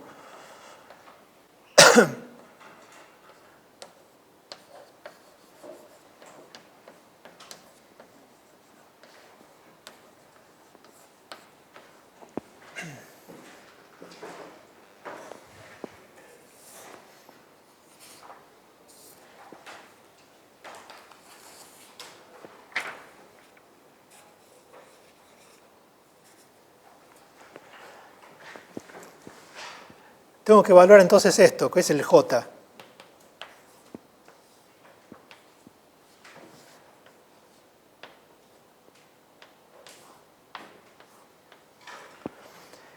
A este integral lo puedo evaluar como integral de línea. Esta curva, ¿qué va a ser? Van a ser curvas de energía constante, ¿no? O sea, están determinados P y Q una vez que fijo la energía. El movimiento periódico es movimiento con energía constante.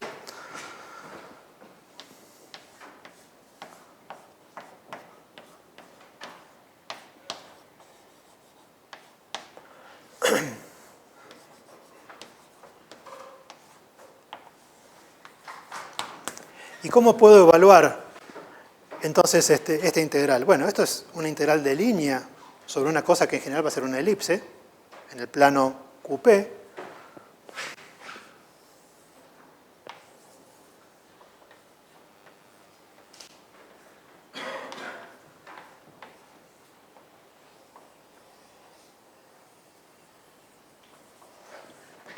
Y esta integral de línea, ¿qué es lo que me da? Lo puedo evaluar como integral de línea, donde tengo una determinación para P acá y otra acá, integro sobre Q. O sea, tengo, obviamente, una integral de línea, con lo cual, para este P positivo, la integral va de acá para allá con el Q, y cuando vuelvo, tengo el P negativo, pero integro de derecha a izquierda, con lo cual me da dos veces lo mismo.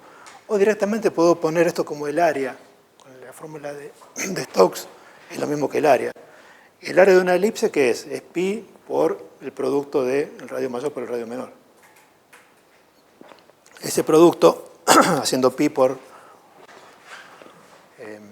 sea, j, lo que tengo que hacer simplemente es dividir por e, determino las constantes a y b, y multiplico pi por a por b. Lo que resulta ahí es igual a pi por 4e cuadrado dividido omega cuadrado.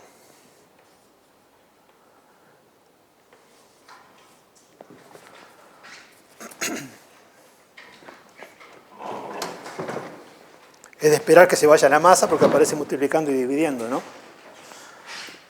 O sea que esto es igual a 2 por pi por e sobre omega, y Bohr-Sommerfeld me dice que esto tiene que ser igual a n por la constante de Planck. O sea que esto me dice que las energías para el oscilador armónico solo pueden ser de la forma n por h barra por omega. Lo que corresponde a decir que de estas elipses solamente uno tiene ciertos radios permitidos discretos que están determinados por las energías estas, ¿no? El resultado exacto hecho con mecánica cuántica es poner acá en lugar de n más un medio. O sea, esto es con n igual a 0, 1, 2. El resultado exacto, decía, es en lugar de esto es poner n más un medio. Uno resuelve la ecuación que determina esto y obtiene aparece una energía que se llama energía del punto cero, que es h barra omega sobre 2. Un dato histórico, digamos, un comentario, no lo dije en su momento, pero la ley de Planck es una cosa lo primero, digamos, que dio lugar a introducir conceptos extra, digamos, de mecánica cuánticos, digamos. Si recuerdan, en la ley de Planck aparecía un factor. Voy a escribir el exacto.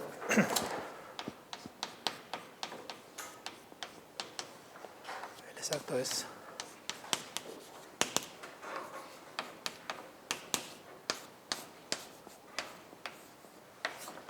O sea, Bohr-Sommerfeld no me da cuenta de este factor, de este un medio acá.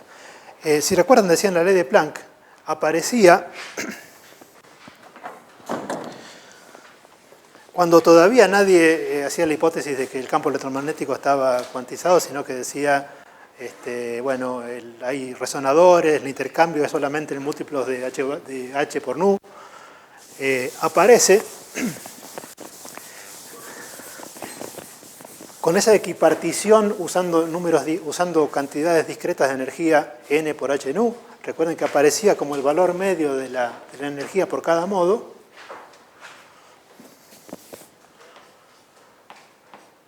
La energía por cada modo quedaba H nu sobre E a la H nu sobre constante de Boltzmann por T menos 1, ¿no? Quedaba esto. Y lo que dije es, bueno, si uno toma nu mucho más chico que la temperatura, o sea, H nu mucho más chico que constante de Boltzmann por la temperatura alta, y uno desarrolla, ¿qué es lo que pasa? Obtiene equipartición de la energía, ¿no? Ahora, ¿qué pasa si uno sigue y mira el orden siguiente en H nu sobre constante de Boltzmann por T? Eso lo que me da es, recordemos que es para exponente precisamente chico, ¿no?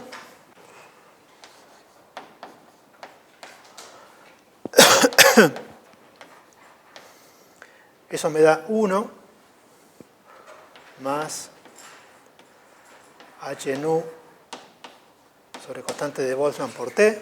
Eso fue lo que nos quedamos la otra vez, bueno, menos 1. Dejo el término siguiente.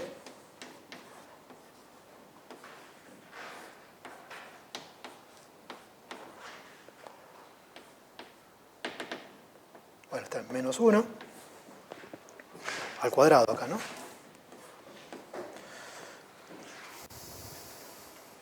Bueno, se me cancela este 1 con este menos 1.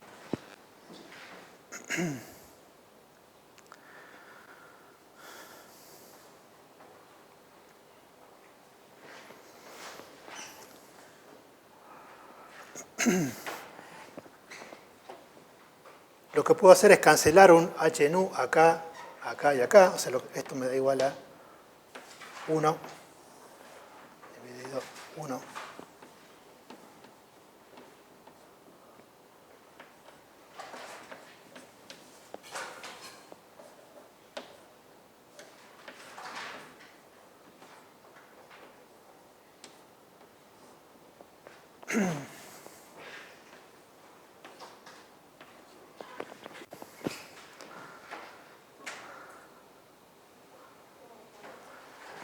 Y esto es lo mismo que constante de Boltzmann por T, o sea, puedo multiplicar por constante de Boltzmann por T en todos lados, o sea, arriba y abajo. Y lo que me queda es esto multiplicado por 1, suponiendo siempre que H nu es mucho menor que K de Boltzmann por T, me queda 1 menos H nu sobre constante de Boltzmann por T, bueno, más términos que tienen más potencias de un medio, perdón. Ese era un medio acá. Términos con potencia, bueno, con la potencia esta al cuadrado. Cuando multiplico, ¿cómo? Sería más. El que sigue decís. ¿Un más dónde? Uno más, H no. La serie es 1 sobre 1 más x, digamos. Sí. Con lo cual esto me queda constante de Boltzmann por T menos un medio H nu más, o sea, menos un medio. Bueno, cuando apareció este resultado de Planck, hubo un comentario, creo, en un trabajo de Einstein, diciendo que esto no debería estar y que aparentemente debería haber una energía que él llamó del punto cero para el campo electromagnético. O sea, para que no estuviera esto que de alguna manera arruinaba lo de equipartición con una cosa de orden H, digamos. Que es precisamente lo que da la mecánica. La ley de Planck no es aplicada a un sistema, digamos, al sistema de modos asociados al campo electromagnético, no es correcta, sino que necesita, donde dice, recuerden que sumamos sobre n, hay que poner n más un medio, para pegarle, digamos, a la expresión y que desaparezca el H nu.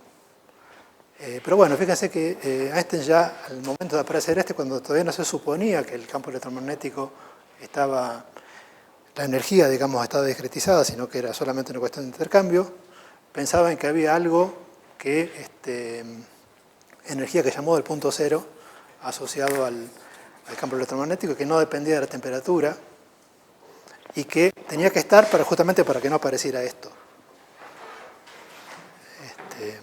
De hecho, esa energía está, en el caso del campo electromagnético, es una energía que está siempre, es un medio H nu para cada nu, y uno podría pensar que es una catástrofe ultravioleta también, porque tener una cosa así que no depende de la temperatura, una energía por cada modo, que es de la forma H nu sobre 2, con la misma densidad de modos, a temperatura cero, si uno integra sobre toda la frecuencia, eso explota, y explota.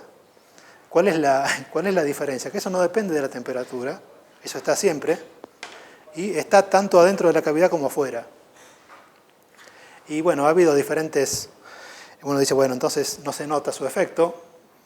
Bueno, es un tema que aún ahora está en discusión, digamos, si eso se manifiesta o no. En el caso del campo electromagnético tiene manifestaciones físicas porque uno puede pensar en cavidades o configuraciones donde los modos que hay entre, por ejemplo, dos placas paralelas conductoras, la cantidad de modos que hay adentro es menor a la cantidad de modos que hay afuera, con lo cual la energía por unidad de volumen adentro es menor que la que hay afuera, y entonces esas placas deberían atraerse, y eso pasa, digamos, se atraen. Y es una consecuencia de esa energía de vacío, ¿no? Es una fuerza macroscópicamente medible, ¿no? Una dificultad es que aparece para cualquier objeto, para cualquier campo o tipo de materia, digamos, aparece una cosa similar a esta, energía de punto cero, a veces con signo positivo, a veces con signo negativo, dependiendo si son bosones o fermiones. Uno de los problemas más serios es que si esa energía de punto cero existe y no, tiene un efecto sobre las ecuaciones para el campo gravitatorio en relatividad general, digamos. De ser así, digamos, de haber una energía neta, se manifestaría, ¿no? O sea, no es un problema meramente académico que esté o no, sino que tiene consecuencias, o tendría consecuencias. ¿Alguna pregunta?